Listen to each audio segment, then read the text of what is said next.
प्रणाम सब गोटे के। हम राधा एकटा सुंदर सन सोहर गीत सुनाबै छी। पिया चलला परदेस कियारो दूर देश बसुरे ललना रे काकरा कहब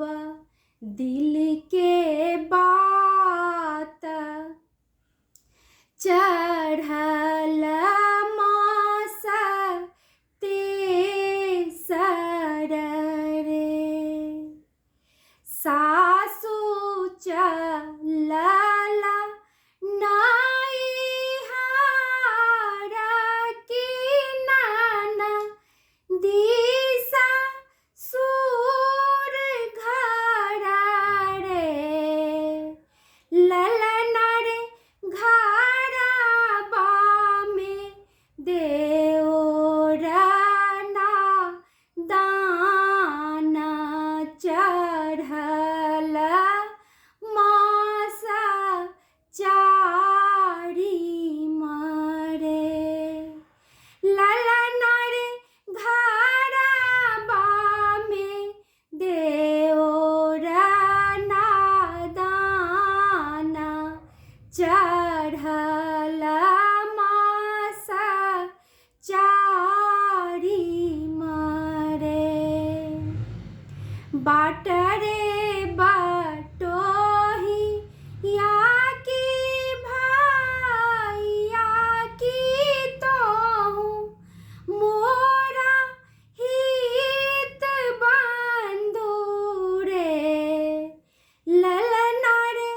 नेने जाही पिया के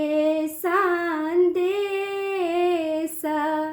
चढ़ल मास पाँच मरे अन्न पानी किछु ओने भाबाए जिया मोरा डोलै पातरे ललना रे देह जे लागै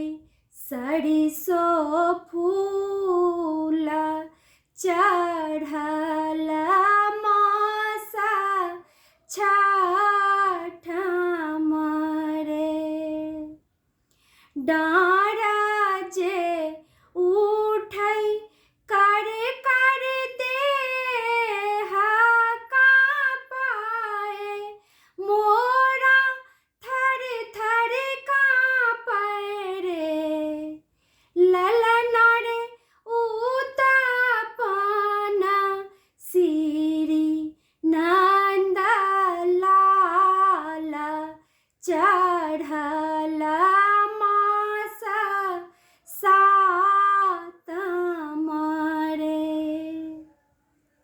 आठम मास जब आएला आठो आंग भारी भेला रे ललना रे खाने खाने चीरा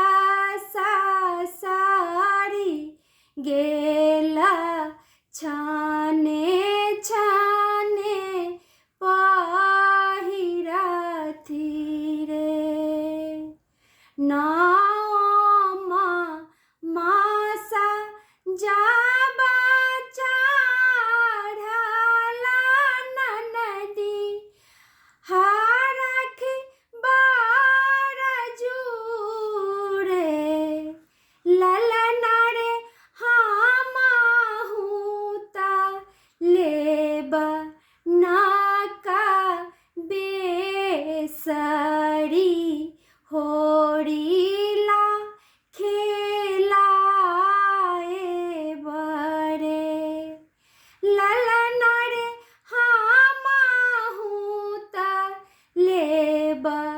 नाका